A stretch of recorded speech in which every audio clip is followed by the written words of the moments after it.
Stephen, why do you seem resistant to use the term billionaire or billionaire class to describe this class of people who spearhead the exploitation? That framing seems reasonable to me.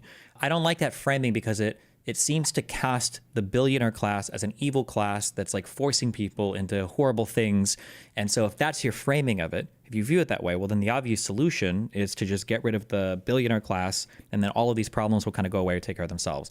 But unfortunately, that's not the case. Consumers make bad choices sometimes. You can see it in our media environment. And consumers making bad choices, now when I say bad here, I mean things that have societally bad outcomes, then firms respond accordingly. You can get rid of every billionaire that you want, and these things will still happen. Now, maybe they happen to a slightly less extent, but the reality is you haven't addressed the underlying problem at all, which is sometimes consumers make shitty choices. And when consumers are making shitty choices, it's up to us to figure out, well, do we want to give the consumer the ability to make this choice?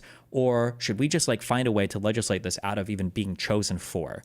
A good example of this might be payday loans. Personally, I don't think payday loans should be legal. I think they're exploitative, but nobody forces anybody to take a payday loan. That's just a choice a consumer is making. I'm not saying that consumers are the only ones at fault or that firms have no fault at all, but we play into each other. It's a free market. We make choices to buy things and do things, and we put our money where our mouth is, and people will say one thing and then they'll buy another thing, and that's just the reality that you live in.